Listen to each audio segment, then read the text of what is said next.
diseases, which we'll cover when we cover heart failure.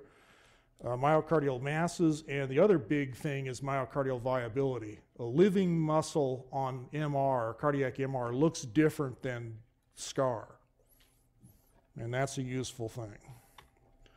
So cardiac cath, all contraindications are relative. The mortality should be less than a 1 in 1,000. And ventriculography and aortography can be performed. Okay, a patient has a coronary angiography from the femoral arterial approach.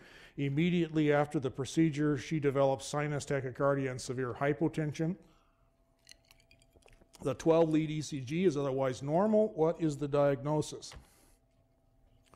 There you go. Acute myocardial ischemia, retroperitoneal hemorrhage, tamponade, pulmonary embolism, tension, pneumothorax.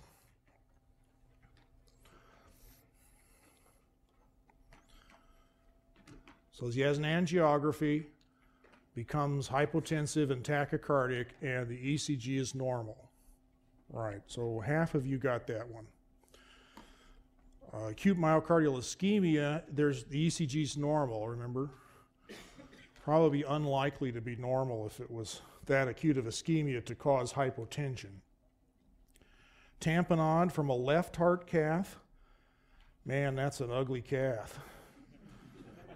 I mean, you got to do some very serious bad things if you do cause right heart cath, not so hard. Why? Because the RV wall, is only 1 millimeter thick. That's doable. The left heart, oh, that's a big old thing. You better not puncture that. So pulmonary embolism, why? No. And tension pneumothorax. Somebody's got to really have a strong arm. No. All right, this is the classical situation where somebody has a retroperitoneal hemorrhage.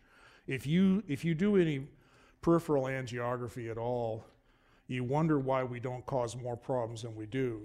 Some of these peripheral vessels look awful, and perforating them is not very difficult. And there's not very many signs of an acute retroperitoneal hemorrhage.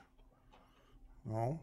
Hypotension and tachycardia following a femoral approach is it's a retroperitoneal hemorrhage until proven otherwise, and of course CT is the way to make that diagnosis. All right, a 75-year-old female had a coronary angiogram 3 weeks ago. Okay, 3 weeks ago. This is different. Over the past week, she's noted discoloration and pain in her right foot. Her laboratory data now shows a serum creatinine of 4.5. What is responsible for her renal failure? There's the ugly foot. Somebody's been drawing lines, haven't they?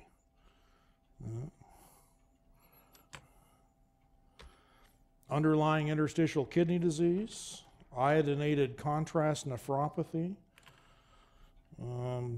atherosclerosis of the renal arteries, an allergic reaction to contrast, atherosclerotic embolization to the kidneys at the time of the cath.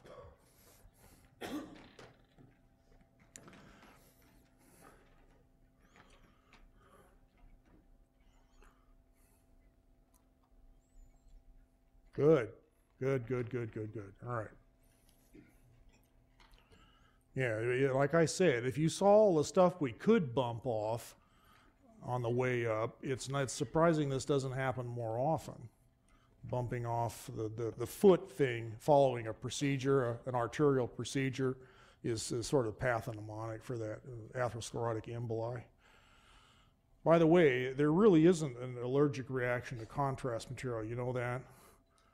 It's a direct degranulation of mast cells. It's not really an immune-related phenomenon. That's why we can know if somebody's had it before. We can block it with steroids and histamine blockers. All right.